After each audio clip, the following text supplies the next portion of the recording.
Hi, it's Jesse Zeman, Executive Director of the BC Wildlife Federation. Member update for the middle of January. In the coming days, we expect the province is going to come out with a bunch of hunting regulation proposals.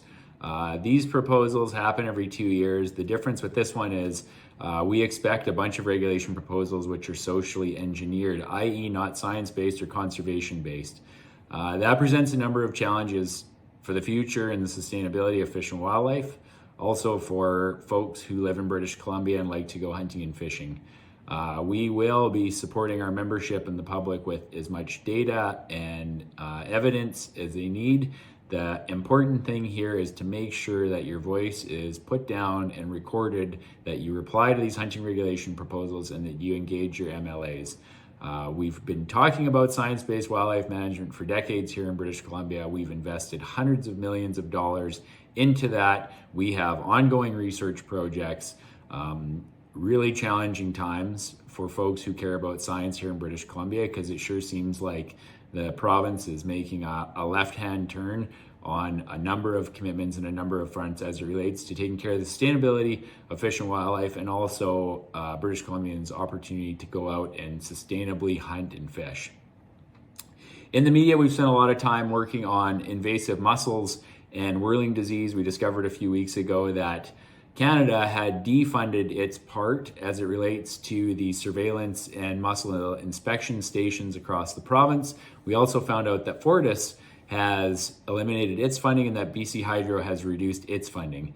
If we get quagga or zebra mussels or whirling disease in our waterways here in British Columbia, we will never be able to turn that clock back. Whirling disease in the United States, they've seen up to 90% mortality in trout populations. We don't know what they'll do to salmon. We know it will have a severe negative impact. Quagga and zebra mussels is a $100+ million problem that only gets worse over time. It doesn't get better. These are the two greatest threats we have to BC.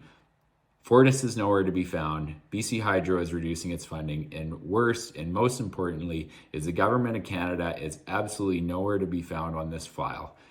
It's unbelievable to think that the government of Canada, who has responsibilities around food security, around controlling and managing our borders, and around freshwater ecosystems and navigable waters and taking care of salmon, cannot even afford to put a dime into this program. Make sure you're calling on your MP to reinstate the funding to properly and adequately take care of our borders and try to ensure that we don't have these two threats in BC. Speaking of threats, we also have a proposed gravel mine down in the Okanagan behind Summerland in the Garnet Valley. The Garnet Valley is one of the last and best remaining pieces of mule deer winter range in the Okanagan, and probably one of the better pieces of mule deer winter range in the province. It's also in the heart of the Southern Interior Mule Deer Project. There is a proposed gravel mine there. We sent in our letter, our feedback. Our Summerland Club was at this town council meeting for Summerland. The city of Summerland is going to be opposed to it. We're going to have to pressure the province, and particularly the Ministry of Energy and Mines.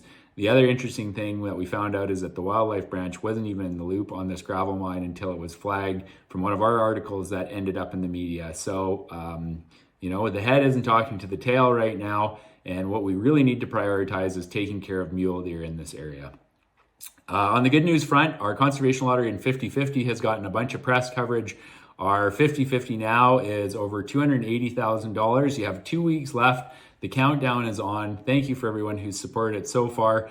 Looking forward to the countdown of the next 15 days to see how high we can get the 50/50 in conservation lottery sales. These things help drive all of the phenomenal projects that the BCWF is currently supporting and funding and carrying out and doing the work on.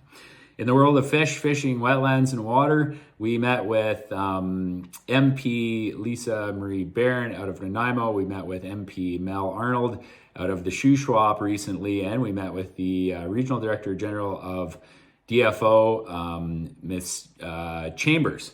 And the agenda was the same. All three of the meetings were long meetings, very productive. We talked about steelhead, salmon, and sturgeon recovery, conservation, selective fishing, funding for the Sportfish Advisory Board, and the International Pacific Halibut Commission has been axed by DFO. We will be following up with DFO on that. We think it's really important for people who represent British Columbians and the guiding sector to have a seat at the table and to have that seat paid for, just like it has been for the last 4 or 5 decades. Again, not understanding the priorities of the government of Canada right now, defunding invasive mussels, defunding the public as it relates to salmon and halibut issues. Hopefully we can get that one reversed. Public access to fisheries is always top of mind and something that we talk about.